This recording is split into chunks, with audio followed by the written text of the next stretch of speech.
नमस्कार, मी संजय रामचंद्र जवंजाळ, सहशिक्षक हर्षवर्धन हायस्कूल हिप्परगेतळे, उत्तर सोलापूर. नमस्ते विद्यार्थी मित्रो, आज आपण विज्ञान आणि तंत्रज्ञान इयत्ता 9वी भाग 2 या विषयामधील जैवतंत्रज्ञानाची ओळख या पाठामधील विविध घटकांची या ठिकाणी चर्चा करणार आहोत. तर विद्यार्थी मित्रो, आपण पाठीमागच्या तासाला प्राणिऊती या चे 4 प्रकार हे माहिती करून घेतलेले आहेत. अभिस्तरऊती, संयोजी ऊती, स्नायूऊती आणि चेताऊती. या अभिस्तरऊतीची माहिती या ठिकाणी आपण घेऊया, अर्थात इपिथिलियल टिश्यू. प्राण्यांच्या शरीरातील संरक्षक आवरणांना अभिस्तर ऊती म्हणतात. या ऊतीच्या पेशी एकमेकांना घट्ट चिकटलेल्या व अखंड थराच्या स्वरूपात आढळतात. शरीरात प्रवेश करू पाहणाऱ्या कोणत्याही पदार्थाला अभिस्तर ऊतीचा सामना करावा लागतो. अभिस्तर ऊतीतील पेशी त्यांच्या खाली असलेल्या इतर ऊतीच्या पेशीतून तंतुमय पटलाने वेगळ्या झालेल्या असतात. अभिस्तर ऊती या त्वचा, तोंडाच्या आतील स्तर, रक्तवाहिन्याचे स्तर, फुफ्फुसातील वायुकोशांचा स्तर हा अभिस्तर ऊतीपासून बनलेला असतो. तर विद्यार्थी मित्रो, आपण या ठिकाणी अभिस्तर ऊती तर प्राण्यातील जे संरक्षक ऊती म्हणून किंवा संरक्षक आवरण म्हणून जे ओळखले जाते ते अभिस्तर ऊती होय. तर अभिस्तर ऊतीच्या या पेशी या एकमेकांना घट्ट चिकटलेल्या व अखंड थराच्या स्वरूपामध्ये असतात. शरीरात प्रवेश करू पाहणाऱ्या पदार्थापासून अभिस्तर ऊती संरक्षण करतात. अभिस्तर ऊतीतील पेशी थरात असतात त्या तंतुमय पटलावर आधार घेऊन रचलेले असतात. यांचं स्थान हे त्वचा, तोंडाच्या आतील स्तर, रक्तवाहिन्यांचे स्तर, फुफ्फुसातील वायुकोशाचा स्तर आदी अभिस्तर ऊतीपासून बनलेला असतो. तर विद्यार्थी मित्रो, या ठिकाणी एक प्रश्न असा उपस्थित केलेला आहे की जरा डोके चालवा. या ठिकाणी शरीरातील विविध अवयव, इंद्रिय संस्था वेगवेगळे कशा प्रकारे केले जातात किंवा कशा प्रकारे ठेवले जातात. तर शरीरातील विविध अवयव व इंद्रिय संस्था या तंतुमय पेशीच्या स्वरूपामध्ये या प्रत्येक अवयव आणि इंद्रिय संस्थेमधील ज्या पेशी आहेत त्या पेशी या वेगळ्या स्वरूपाच्या असतात आणि या पेशी म्हणजेच ऊतीपासून हे शरीरातील विविध अवयव व इंद्रिय संस्था हे वेगवेगळे केलेले असतात.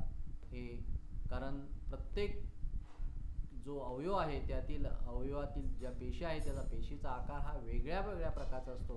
म्हणजेच तंतुमय पटलानं या वेगळ्या केलेल्या असतात. याची माहिती आत्ता आपण घेतलेली आहे. तर शरीरातील विविध अवयव, इंद्रिय संस्था या तंतुमय पटलानं या वेगवेगळ्या केलेल्या असतात. विद्यार्थी मित्रो, या ठिकाणी अभिस्तर ऊतीचे प्रकार हे सर्वसाधारणपणे सरळ पट्टिका अभिस्तर ऊती, स्तरित पट्टिका अभिस्तर ऊती, ग्रंथील अभिस्तर ऊती, त्याचबरोबर स्तंभीय अभिस्तर ऊती, रोमक अभिस्तर ऊती, घनाभ्रूप अभिस्तर ऊती असे विविध प्रकार या ठिकाणी आपण पाहणार आहोत. तर प्रथमतः आपण या ठिकाणी सरळ पट्टी अभिस्तर ऊती याची माहिती घेण्याचा या ठिकाणी प्रयत्न करूया. तर विद्यार्थी मित्रो, सरळ पट्टी अभिस्तर ऊती ही अभिस्तर ऊती सर्वसाधारणपणे तोंड, अन्ननलिका, रक्तवाहिन्या, फुफ्फुसातील वायुकोश यांची आतील बाजू यामध्ये आढळतात. तर सरळ पट्टिका अभिस्तर ऊती ही तोंड, अन्ननलिका, रक्तवाहिन्या, फुफ्फुसातील वायुकोश यांची आतील बाजू यामध्ये आढळतात. तर विद्यार्थी मित्रो, याचं स्वरूप आहे पातळ, बारीक, चपट्या पेशीचे पारपटल असं स्वरूप आहे. इथं या ठिकाणी बघा आकृतीमध्ये दाखवलेलंच आहे की पातळ असते, बारीक असते, चपट्या पेशीची बनलेली असते आणि या अभिस्तर ऊतीचं कार्य आहे विद्यार्थी मित्रो ठराविक पदार्थाचं वहन करणं. तर ठराविक पदार्थाचं वहन करणं ही सरळ पट्टिका अभिस्तर ऊती आहे. त्यानंतर विद्यार्थी मित्रो या ठिकाणी स्तरित पट्टिका अभिस्तर ऊती स्ट्राटिफाईड इपिथेलियम.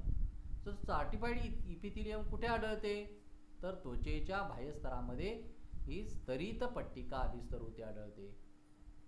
याचं स्वरूप आहे पेशीचा एकावर एक असे अनेक थर. बघा इतर दाखवलेलं आहे पेशीचे एकावर एक अनेक थर असतात आणि याचं कार्य आहे अवयवाची झीज रोखणे आणि संरक्षण करणं. तर स्तरित पट्टिका अभिस्तराचं कार्य आहे अवयवाची झीज रोखणं आणि संरक्षण करणं. त्यानंतर विद्यार्थी मित्रो या ठिकाणी तिसरी ऊती आहे ग्रंथील अभिस्तर ऊती.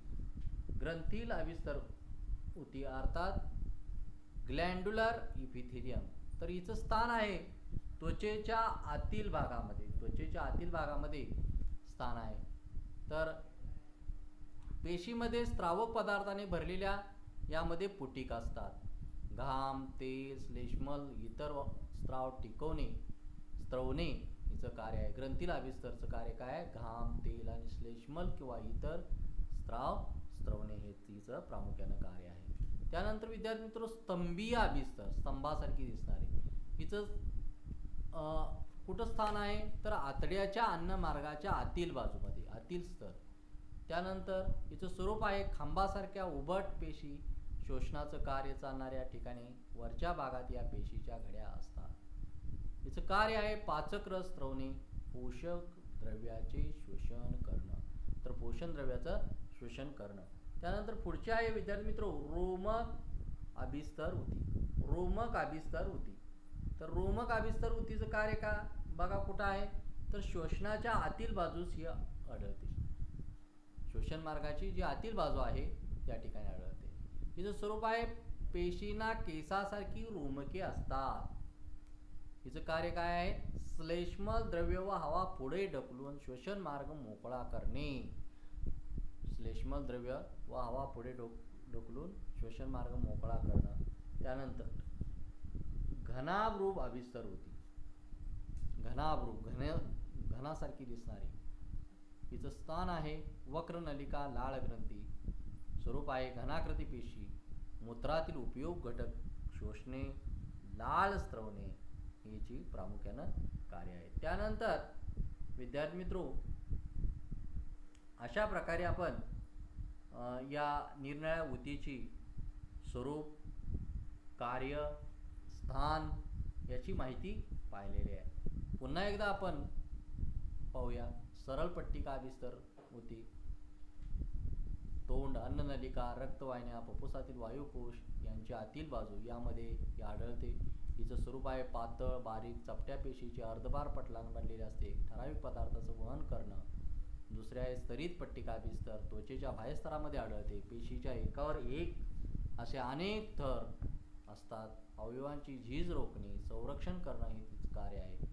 ग्रंथील अभिस्तर ऊती त्वचेच्या आतील भागामध्ये आढळते. पेशीमध्ये स्त्रावोत्राने भरलेल्या पुटिका असतात. घाम, तेल, श्लेष्मल किंवा इतर स्त्राव स्त्रवणे हिचं कार्य आहे.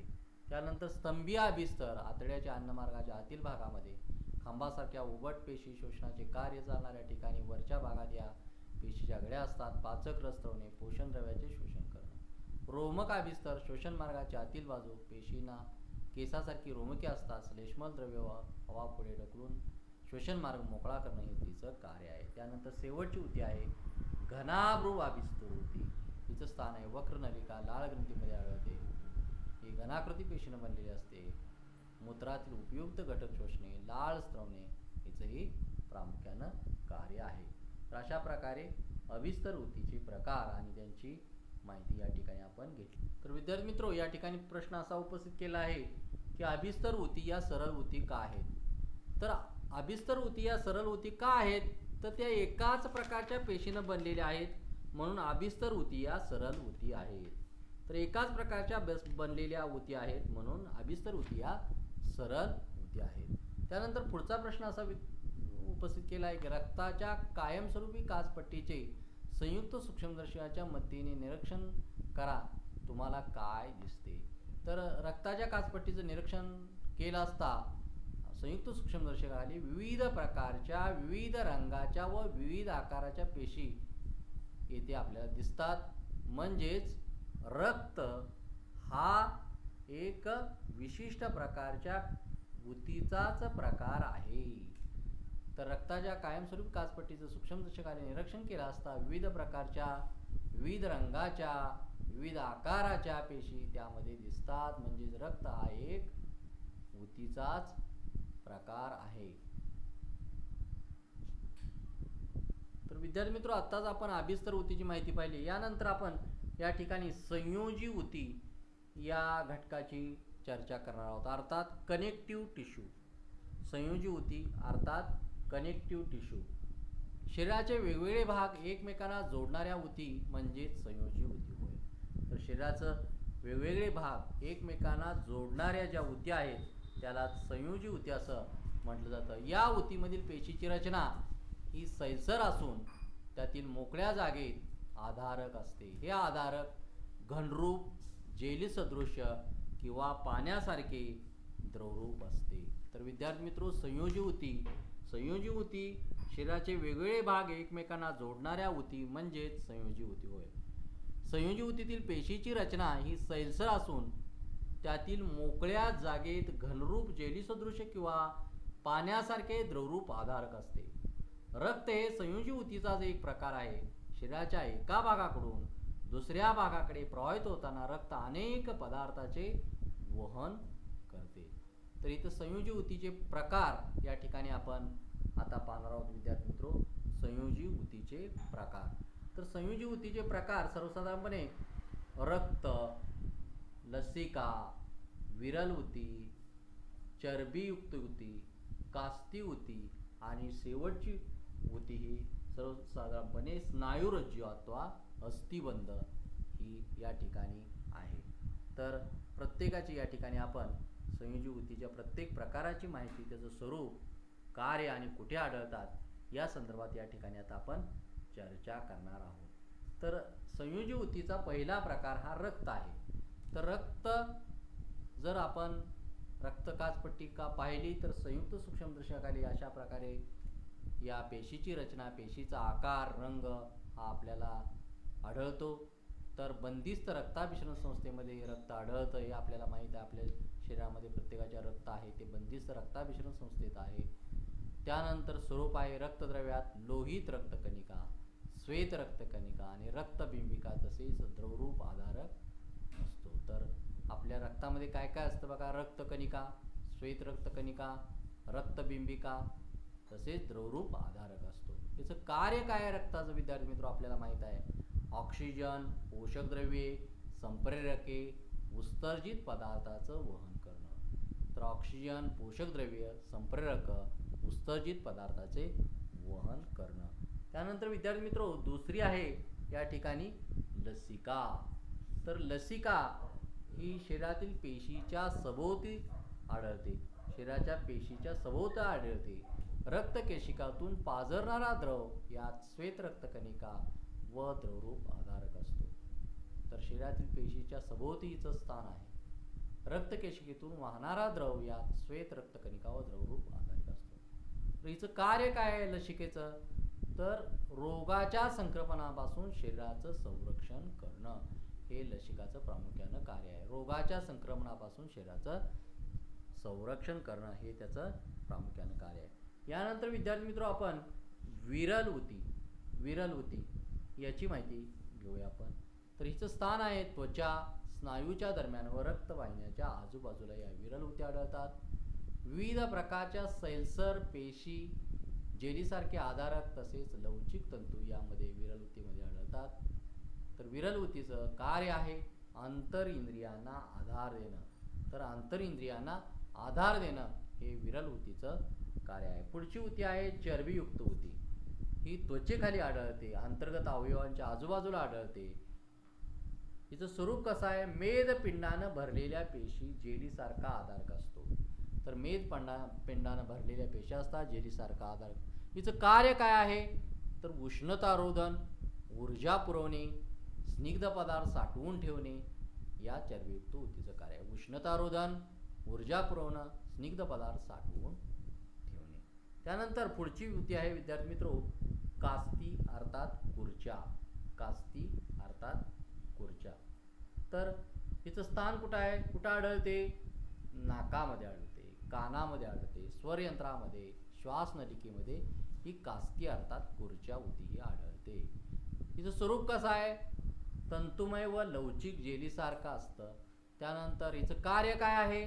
हाडाचे पृष्ठभाग गुळगुळीत करणे, अवयवांना आकार देणं, आधार देणं हे त्या कास्तीचं कार्य आहे. त्यानंतर विद्यार्थी मित्रो, अस्थिऊती. तर अस्थिऊती अर्थात अस्थि म्हणजेच हाडे. तर हाडं संपूर्ण शरीरभर विशिष्ट रचनेमध्ये आढळतात. हाडांचं स्वरूप कसं असतं विद्यार्थी मित्रो? हाडे ही कॅल्शियम फॉस्फेटपासून बनलेला घनरूप आधारक आणि त्यात ऑस्टिओसाइड्स नावाचं रुतलेल्या पेशी असतात, म्हणजेच अस्थिपेशी असतात. तर कॅल्शियम फॉस्फेटपासून बनलेल्या घनरूप आधारक आणि त्यात ऑस्टिओसाइड्स नावाचा रुतलेल्या पेशी असतात. शरीराच्या सर्व अवयवांना आधार देणं हे आणि हालचालीस मदत करणं, अवयवांचे संरक्षण करणं हे सर्वसाधारणपणे अस्थि अर्थात हाडांचं महत्त्वाचं कार्य आहे.